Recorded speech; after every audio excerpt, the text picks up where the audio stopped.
I've never told anyone the full story. Not the police, not my therapist, not even the one friend who still checks on me. They all think I had a breakdown after Mom died. They're half right. But the other half, the part that still wakes me up at 3:17 a.m. with a taste of copper in my mouth.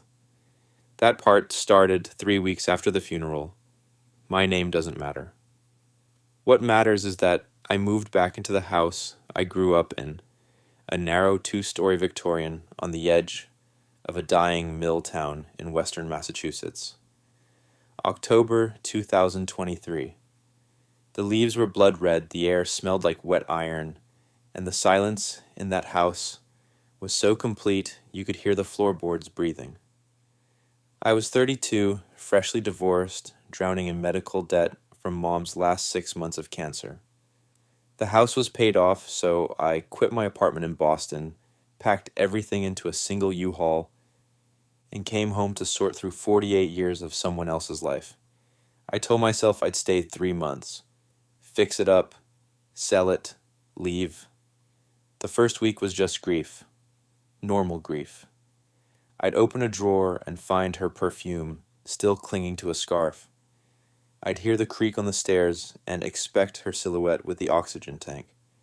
I cried in the shower so the water would hide the sound. I drank too much cheap red wine and fell asleep on the couch with the TV flickering static. Then the watching started.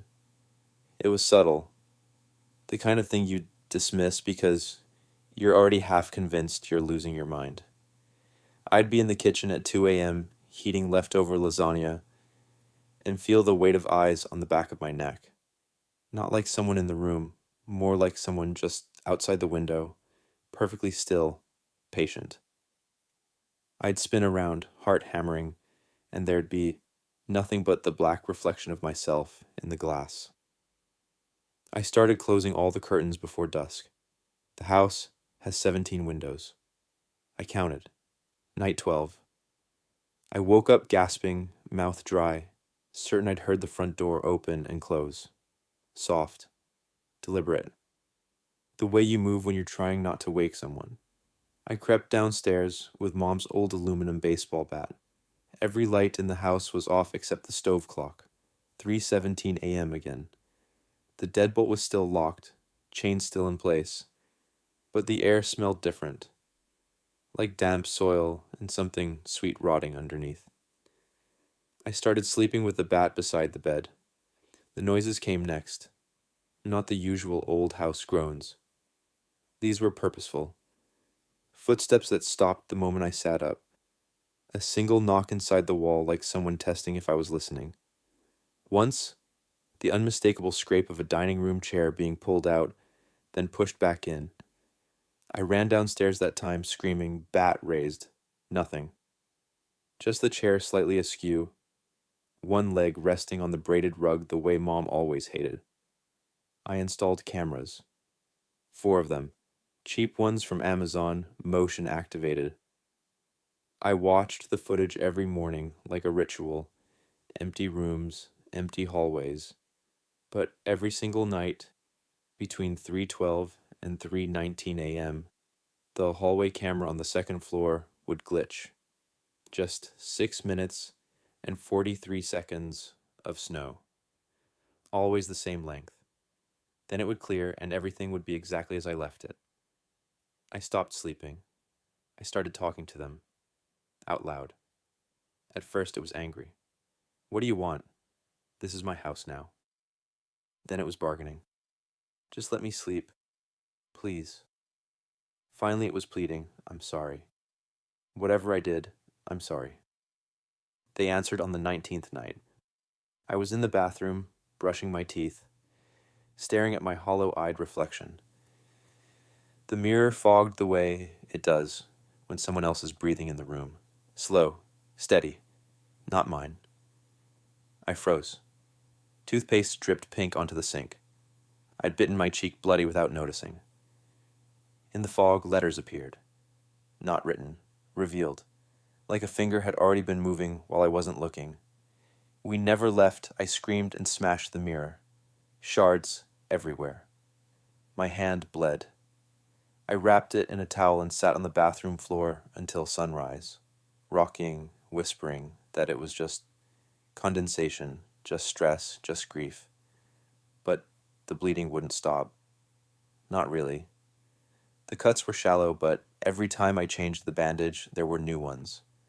Thin slices on my arms, my thighs, the soles of my feet, like paper cuts from something with infinite patience. I tried to leave. Packed a single duffel at 4 a.m., ran to my car in the driveway. Key in the ignition. Nothing. Battery dead. I hadn't driven in 9 days. I called the waiter from the porch. The guy showed up at noon, scratched his head, said the battery was brand new, no corrosion, no reason it should be drained to zero. While he jumped it, I stood in the yard and stared up at the house. Every curtain was open. I had closed them all. He got the car running. I thanked him, threw the duffel in the back seat, and pulled away. I made it 12 miles. Then the engine died again on an empty stretch of Route 112. Same thing. Battery completely drained. No cell service. I walked 3 miles to a gas station and called a tow truck. By the time we got back, dusk was falling. The house looked expectant. I slept in a motel that night. First night in weeks I didn't dream. I came back the next morning because I'm an idiot. Because Mom's ashes were still in the living room. Because I thought daylight would make me brave. That was the day I found the crawlspace door in the basement standing open. I'd never seen it open before. Not once in 32 years. It's a small hatch under the stairs, painted the same institutional beige as the walls. The padlock was gone. The hasp was bent outward, metal screaming from whatever forced it. Inside was a tunnel, not a proper crawl space. Dirt walls braced with rotting timber. It stretched farther than the foundation of the house had any right to go. The air that came out was warm and wet and smelled like every grave I'd ever stood over. There were footprints in the dirt, bare feet, small, leading in, none leading out. At the end of the tunnel, maybe 40 feet in, someone had dug a room. Rough, round, 8 feet across. The walls were lined with photographs, hundreds of them, pinned up with rusted nails. All of me. Me as a baby in Mom's arms. Me at 6, missing front teeth, grinning on the porch. Me at 16, sneaking out the bedroom window. Me at 28, crying in the hospital parking lot after the divorce. Papers were signed. Me sleeping on the couch 3 weeks ago, mouth open, wine bottle tipped over on the carpet. The newest photo was taken from inside my bedroom, last night, while I was 40 miles away in the motel. In the center of the room was a mattress, stained yellow, a child-size indent in the middle. On it lay a single Polaroid, still developing. I picked it up with shaking hands.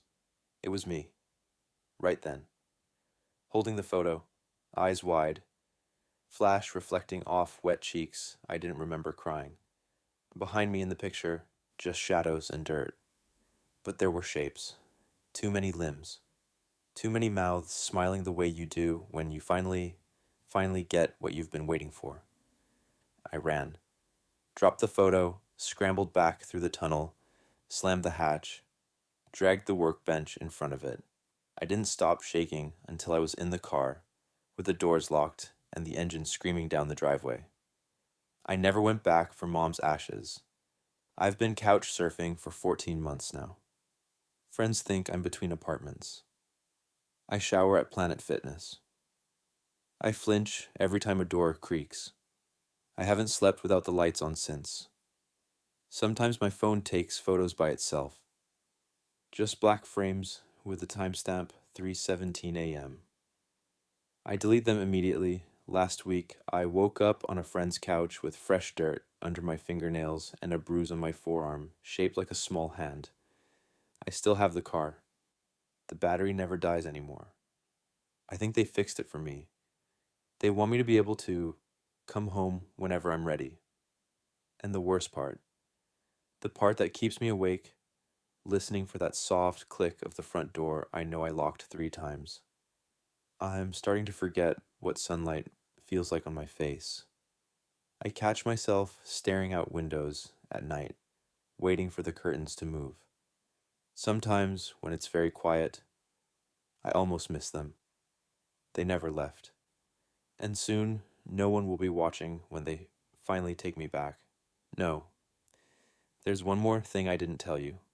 Last night, while I was typing this out on a borrowed laptop in a 24-hour laundromat that smells like bleach and desperation, the screen glitched, just for a second. The cursor froze and a new line appeared at the very bottom of the document. I didn't type it. It said, "We're already inside the words." I slammed the laptop shut so hard the hinge cracked. When I opened it again, the line was gone, but I can still feel it crawling behind my eyes every time I blink. So, if you're listening to this, if my voice is playing through your earbuds right now in the dark, close the video, take them out, turn on every light in the house, because they don't just watch from windows anymore. They ride in stories. And I think I just opened the door for them.